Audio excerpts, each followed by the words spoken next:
Alright, Shalom. I want to give all praises to Yahweh, Ba'ashem, Yahushai, Ba'ashem, Rakakadash. Double honors to the apostles and elders of Great Millstone. Salutations to all the brothers and the king sisters out there.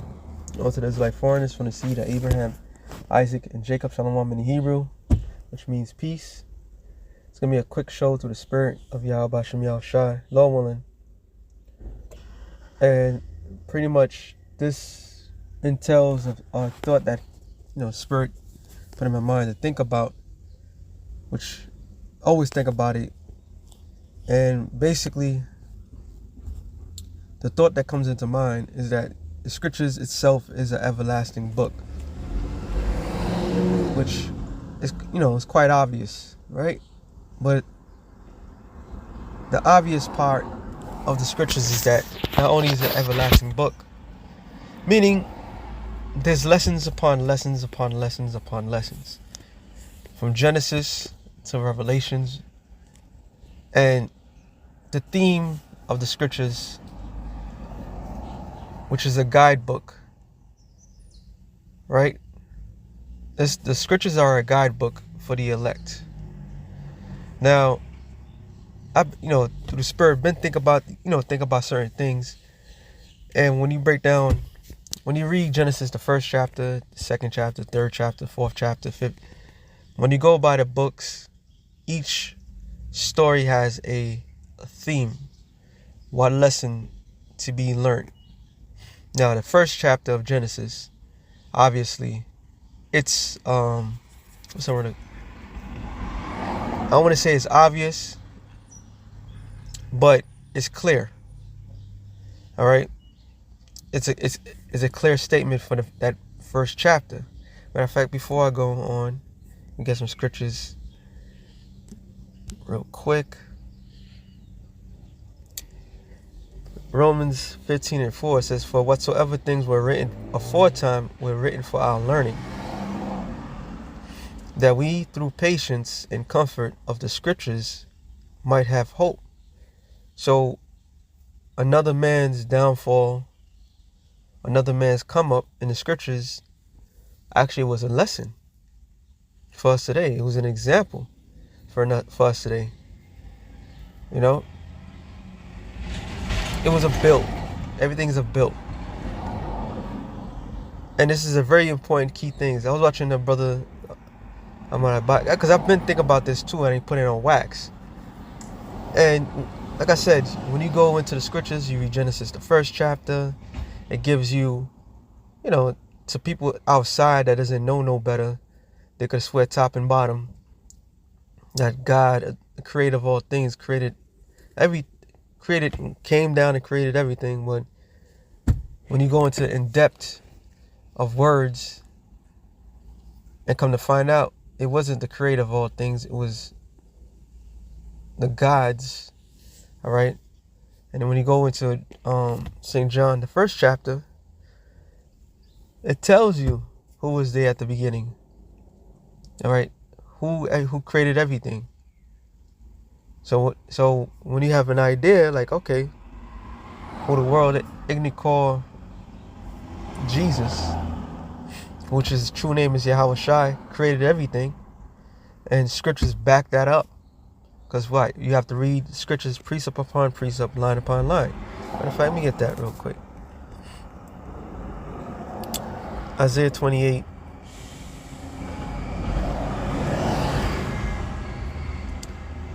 Isaiah 28 and 10. He says, matter of fact, I saw the 9. Who shall he teach knowledge, and whom shall he make to understand doctrine? Them that are weaned from the milk and drawn from the breast. And this is what you always hear a brother or the apostles say, back to the basics. Because the foundation has to be strong. And the foundation of anything, if it's not strengthened, nothing that's built upon it would ever be able to stand the test of time. Now, since this book is an everlasting book, that means that the foundation of this book is strong, which strength meaning is true. All right. So if you know the basic stuff, if you know the foundational scriptures, you winging from the milk. And everybody knows that a child, when first born, is dependent on milk. And milk gives all the nutrients and the substance that child needs for growth. Right? For precept must be upon precept, precept upon precept, line upon line, here a little, there a little. So this is how you read the book, how you read the scriptures, is a puzzle. So you may read a particular verse without proper understanding, but when you go into another verse, it makes it clear. So this puzzle, which is not made clear for everybody, obviously, because this is only for the elect. All right, this is only for elect. It's spoken in code. This is why it says Proverbs 1 and 2, to know wisdom and instruction, to receive words of understanding, to receive instruction of wisdom, justice, and judgment, and equity, to give subtlety to the simple, to the young man knowledge and discretion. This is the instruction book. A wise man will hear and will increase learning. A man of understanding shall attain unto wise counsel. So people go to college, they spend their money on foolish theories that only could get you so far. Prime example, I forgot the documentary, but it was a documentary a while back. And it was doing a documentary on homelessness in San Francisco. This is what, I said 3 to 4 years ago I seen it. But this goes back, way back. It was an old documentary. Or like Showtime or one of those joints. But they're showing like Skid Row in San Francisco. And he went to a shelter, a men's shelter. So you had this individual, a man that was in the shelter. And he pretty much said, I have my college degree. I have this, I had that. And I'm still homeless. And they asked him, he got because he had gotten his college degree in the 1980s. Technology changed, everything changed. But everything that he went to school for was outpaced, was archaic, in the sense that he cannot use these modern things, that he couldn't use that skill set that he had obtained, this quote unquote higher learning, any longer, because that higher learning was outdated. All right. So in this world, things get outdated, but the fundamental things remain the same. All right. Relationships with people, how to conduct yourself, how to be around people, how to read people, how not to be foolish. It's all in the scriptures. All right. Don't follow your woman. That's one of the main lessons in Genesis, the 3rd chapter. All right. Women to obey their husbands. That's a main scripture. The number one was to obey and keep the commandments of the Lord. That was a main downfall of man, period. Man fell weak to something that was weaker than himself. All right. Then the Genesis, the 4th chapter, goes into brothers. All right. Your physical brother. Not to trust every brother and so forth. So when you go into the scriptures, it's deeper than average person can comprehend. And it's an everlasting book because it's an everlasting thing. The scripture says there's nothing new under the sun. Matter of fact, I've been bringing out a lot lately. Ecclesiastes 1:9. It says, the thing that have been, it is that which shall be, which is man. All right, man. There wasn't cars in the ancient world, but there was a different form of not vehicles, but a different form of travel with horses and buggies. So the concept was there, but they didn't have cars. You know, home's always been there from the beginning of time.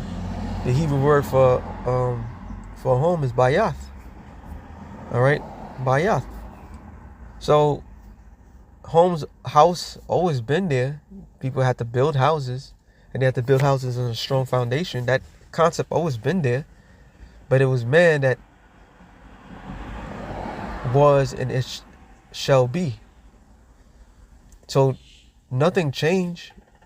Names may change, but everything remains the same. And it says, and that which is done is that which shall be done. There's no new thing under the sun. So there is no new thing that comes about. All right.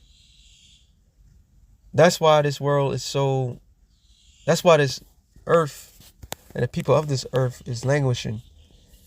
Because they think they're doing something different. You just repeating the same cycle. Life is about lessons. What did you learn? Like I said, just going by the scriptures, you will learn a few key things. All right. Now I make mention. Now let's go into Genesis, because I didn't know which one I wanted, which particular subject, but one of the main subjects that get everybody, what's that word for? Looking for? Panties in a bunch. Is this, which is absolutely true. Right? Genesis, the 3rd chapter. Now, I always break it down. What the serpent means, and I'm not gonna go in depth when I ain't gonna try to be that long. But this is why precept must be upon precept, line upon line. Now we go into this real quick.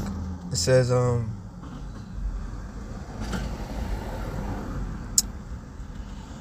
Timothy 2:12, I think.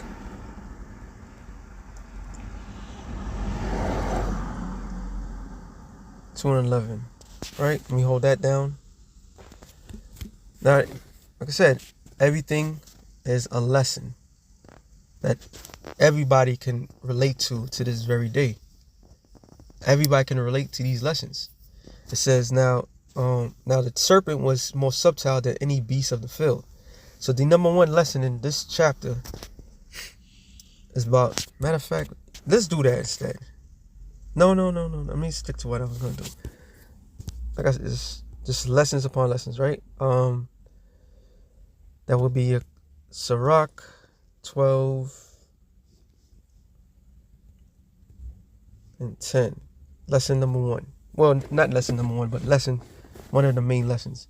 It says, never trust thy enemy. Matter of fact, let's go up. 8. A friend cannot be known in prosperity. An enemy cannot be hid in adversity. Right? In thy prosperity of an enemy, a man's enemies will be grieved, but in his adversity, even a friend will depart. Never trust thine enemy, for like as iron rusteth, so is his wickedness. So the key number 1 lesson right here was to know who your enemy was. All right. So let's go to Genesis 2:7. Well, this is 7. Genesis 2:7 real quick, and I'm going to jump down. Genesis 2:7, it says, and the Lord Yahweh formed man from the dust of the ground and breathed into his nostrils the breath of life, and man became a living soul. So when you go into the in-depth meaning of that, this was not the first man in general. This is the first man that was upright First man that was given the laws, statutes, and commandments. Because man, beasts, everything came in one day, which was fifth day. All right, it tells you in Genesis, the first chapter. All right. So man was created, was given a living soul, which was laws, statutes, and commandments. And the Lord Yahweh, and when it says now Lord right here, is Yahweh. All right. So you learn the difference between Genesis, the first chapter. In the first verse, it says, in the beginning, God created the heaven and the earth, which when you go into the word God is Elohim, which means judges, books, judges, angels. All right. And we understand from the precept of 1 John, the first chapter, that was talking about the Lord. The Lord was there in the beginning. He created, Yahweh Shah created everything. The Most High given the blueprint, he created everything. Right? So now we understand on this chapter, there's a difference. Fundamental, basic stuff.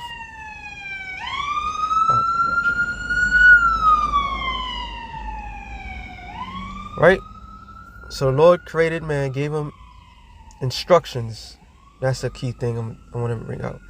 It says, and the Lord planted a garden eastward in the Eden, which Eden is a home planet, or what they call Pangea, because all the continents was as one. All right, but the Yahweh centered this particular Adam in the center of the earth, which that land today is the land of Israel. And he put the man whom he had formed. And so he put him there, he placed him there, and out of the ground made the Lord Yahweh to grow every tree that is pleasant to the sight and good for food, the tree of life, also the midst of the garden, and the tree of knowledge of good and evil. So the Lord gave him the best of everything. Right? Let me jump down a couple of lessons, right? Wow. Verse 17. But the tree of knowledge and good, matter of fact, so here it is. 16. And the Lord Yahweh commanded the man, saying, of every tree of the garden thou mayest freely eat. So he commanded, he gave him strict orders. This is the first rule that was broken. All right, it wasn't what I was about to read. Wasn't the first. That's one of many. All right, but this is the first rule. He gave him strict commandments. Like, look, you could eat everything in here. You can indulge with all this other different knowledge, except for this particular knowledge right here. All right, but the tree of good, knowledge of good and evil, thou shalt not eat. For in the day that thou eatest thereof, thou shalt surely die. And the Lord Yahweh said, it is not good that man should be alone. I will make him an helpmeet from him. So the second order was a woman was created to be a helpmeet to the man. All right? Because the Lord seen that it wasn't good for a man to be by himself. Mainly this particular Adam, which was a king. All right? His job was to name all the animals, name everything. That's a distinguished thing. So he gave Adam somebody to assist him. All right? Not to be his partner, to be his servant. For his pleasure. All right? It says, out of the ground the Lord Yahweh formed every beast of the field and every fowl of the air, and brought them into Adam to see what he would call them. And whatsoever Adam called every living creature that was named thereof. So he had authority, which means when you name something, you put in a vibration on something. So this is a stamp of approval from this man Adam, that everything that was named was named. because he was ruler of all that. So when you go, so that's the order, right? So it says, now the serpent was more subtle than any beast of the field, which is not talking about an actual beast, it's talking about a man. When you go to the Hebrew word for serpent, it's nakash, which means pretty much a wizard. So he was from a different form of man, but he was one of the lowest forms of man, because it was rank and order, which the Lord Yahweh had made, and said unto the woman, have the Most High said, ye shall not eat of every tree of the garden. And the reason why he known that, because it was well known to everybody at the time not to do this. So he went after who? The weaker vessel. Okay? And the woman said unto the serpent, we may eat of the fruit of the trees of the garden, but the fruit of the tree which is the midst of the garden, he have said, the Most High the Elohim said, ye shall not eat of it, neither shall you touch it, lest you die. And the serpent said unto the woman, you shall not die, you shall not surely die. For the Elohim doeth know that in the day you eat thereof, then your eyes shall be opened, and ye shall be as gods, knowing good and evil. So this one particular lesson alone has repercussions throughout the whole four corners of the earth like no other. 1 Timothy 2:11 says, let the woman learn in silence and all subjection. And it says in NLT, women should learn quietly and submissively. That goes back to the order, right? But suffer not a woman to teach, nor to usurp authority over a man, but to be in silence. I do not let women teach men or have authority over them. Let them listen quietly. So this is Paul, line upon line, precept upon precept, right? And it says, go to this real quick. 1 Corinthians 11 and 3. It says, but I have you know that the head of every man is Yahushai, and the head of the woman is the man, and the head of Yahushai is Yahweh. So this is the order. Going back to Genesis, I'm going to jump down to 3:16. Like I said, there's many lessons and within lessons. It says, unto woman he said, I will greatly multiply thy sorrow. So this was the actual curse for what she did. She misled, and Adam was at fault for what? Allowing her to compromise his judgment. All right, that's what it says real quick.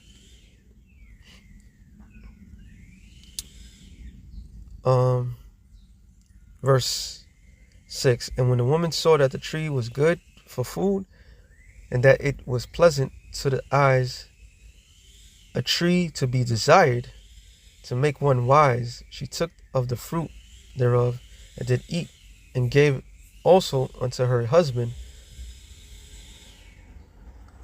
with her, and he did eat.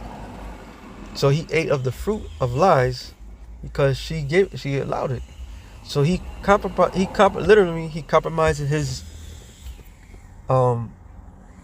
integrity to falter. Now we read this and people think like it was a one-time deal. It wasn't. I didn't have it on deck, but I'm gonna look for it real quick. Judges 13.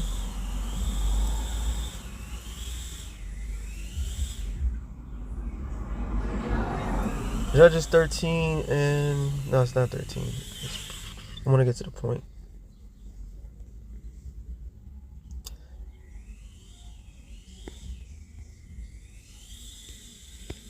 Samson and Delilah.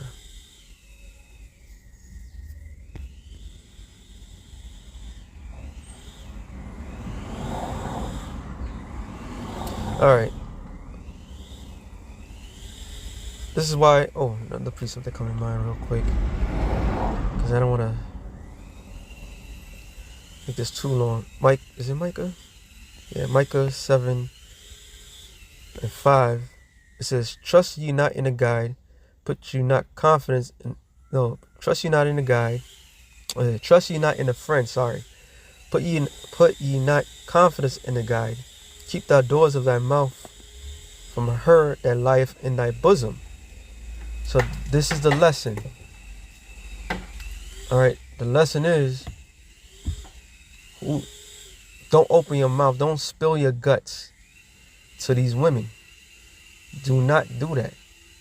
And this is something that every man in every sector of the earth should know and exercise greatly. Alright, because the simple fact, this was something that happened in the beginning of time. This is why people can refer that it was Eve that ate the apple, but she didn't eat the apple. She ate the fruit of lies, and she gave it to her husband. So what did she do? And then this is an example, the precept upon precept. It says, Judge 16 and 10, I said, and Delilah said unto Samson, behold, thou hast mocked me and told me lies. Matter of fact, let's go up.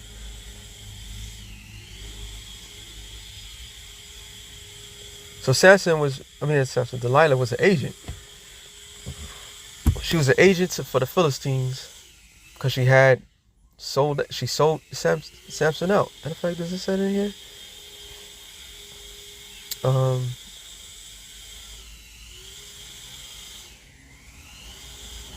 Right, okay. And it came to Judges 16 and 4. And it came to pass afterward that he loved a woman in the valley of Sorka, whose name was Delilah. And the lords of the Philistines came up unto her, and said unto her, entice him, and see wherein his great strength lieth, and by what means we may prevail against him, that we may bind him to afflict him, and will give thee every one of us 1,100 pieces of silver. So what did she do? She sold them out. All right, she sold them out. See, here's a woman that he fell in love. She didn't fall in love with him. That's another lesson. He fell in love with her. She didn't fall in love with him. And she was more towards her people than unto him. Okay? So there's the foundational lesson right there. The scripture says, what is it? Proverbs 30 or 31?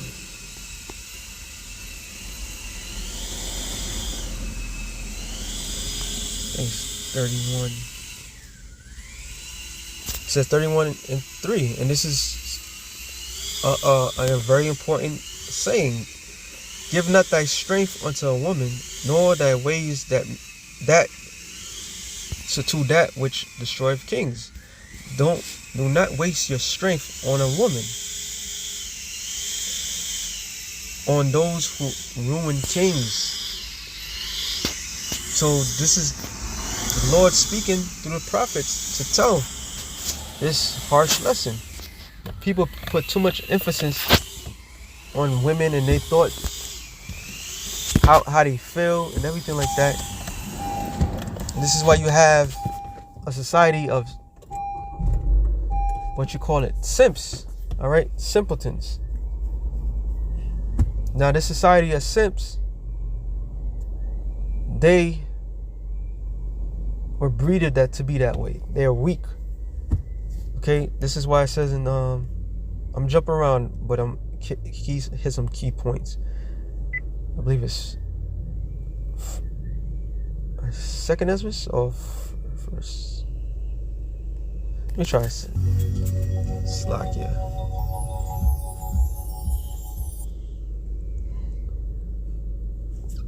First Ezra, I believe it's first Ezra.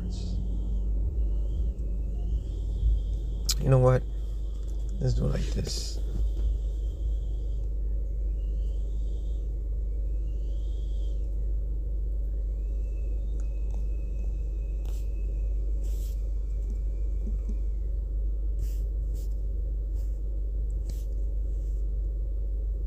It says, okay. 1 Ezra 4:26, to the point. Yeah, many there be that have run out of their wits for women and became servants for their sakes. So Adam was the first one. That doesn't mean Adam was a simp. All right? Adam had to be the first one to teach men after him, do not follow women. Do not allow this to happen. Okay? There's lessons upon lessons when it comes to the scriptures. So back to Judges 16:6. And Delilah said to Samson, tell me, I pray thee, wherein thy great strength lieth, and wherewith thou mightest be bound to afflict thee. And Samson said unto her, if thou bind me with 7 reins, with that were never dried, then shall I be weak and be as another man. Then the lords of the Philistines brought up the 7 green withs which had been dried, and she bind him with them. Now there were men lying in wait, abiding with her in the chamber. So this bitch was fucking, we overlook things, but in reality, she was the enemy. Okay? And yeah, Eve's intentions probably wasn't to completely betray Adam, but the outcome was betrayal indeed in itself. All right? And she said unto him, the Philistines be upon thee, Samson, and he broke the with as a thread of tow is broken, and when it toucheth the fire, so his strength was not known. And Delilah said unto Samson, behold, thou hast mocked me, and told me lies. Now tell me, I pray thee, wherewith thy mightiest be bound. So the point was, she kept nagging him. Kept nagging him until he faltered. When you read down 17, and it wasn't because it was his hair, it was because the oath. All right, it was part of the oath. He wasn't supposed to tell nobody about this oath. When you read about it in 13th chapter, the angel told the parents, like, look, don't give him no grapes. All right, don't cut his hair. Make sure he have his hair locked. He had a dreadlocks. His head was locked in a braid for all his life. So it wasn't about that. It was about the oath. The oath between a man and the Most High. This is why he broke. Verse 17, it says that he told her all his heart, and said unto her, thou art not come a razor upon my head, for I have been a Nazareth unto Most High from my mother's womb. If I be shaven, then my strength will go from me, and I'll become weak and be like another man. But the key word right there says he had told her all his heart. This is why it says this, going back to Micah. Lessons upon lessons. And you can't look at the scriptures as, it's just, yes, the scriptures is about prophecy. The scriptures is about history. And the stories is timeless. All right? Timeless. Because this is instructions. Instructions from who? From the Most High to the elect. It says, trust ye not in the guide, Micah 7:5. Trust ye not in the guide. Trust ye not in a friend, Slakia. Put ye not confidence in a guide. That means those people that you follow, don't put your whole confidence in that. follow Yahweh Bashem Yahushai. Keep the doors of thy mouth from her that lieth in thy bosom. So keep your goddamn mouth shut when it comes to being around women. Then we jump down to verse 10. It says, then she that is my enemy shall see it. So because once you spill out your heart or your mind, which is a Hebrew word for heart, lab the Hebrew word for heart, which means your mind. Once you spill that out, once you let them know everything, you have been conquered. And now we live in a society where every man has been conquerable over short pleasure. All right. That's what it says. Many men have lost their wits. Because when you read up in that particular chapter, it tells you that he will go far. He will go far. He will rob, steal, kill to bring back for his love. So he became a servant for a woman. And we're Negro, Latinos, and Native Americans, we're going to be a kingdom of priests. A kingdom of priests, meaning we're going to be kings. All right. Let me go back to this real quick. I'm sorry. Let me use this one. Back to 1 Timothy 2.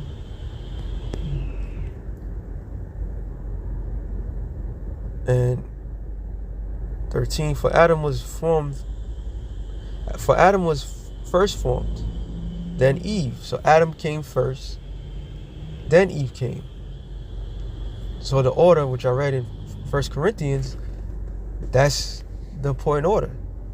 A woman is not made to be above a man, period. All right? It's not about her feelings, a happy wife, a happy life. That's bullshit. That is strictly bullshit. It says, Adam was not deceived, but the woman being deceived was in transgression. So it was the woman that was deceived. Now they'll sit there and tell you, well, Adam, once again, they'll probably say Adam was weak and, throw all these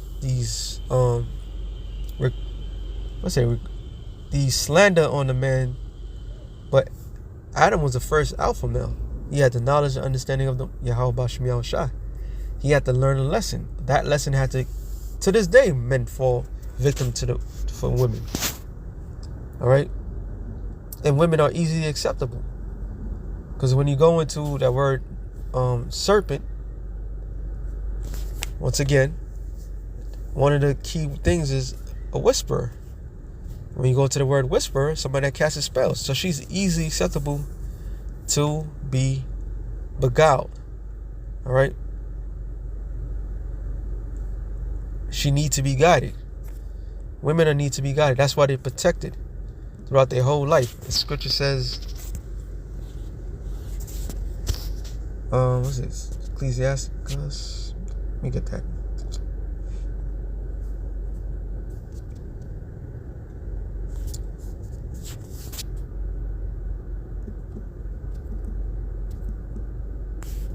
I hate when it does this. Slack here.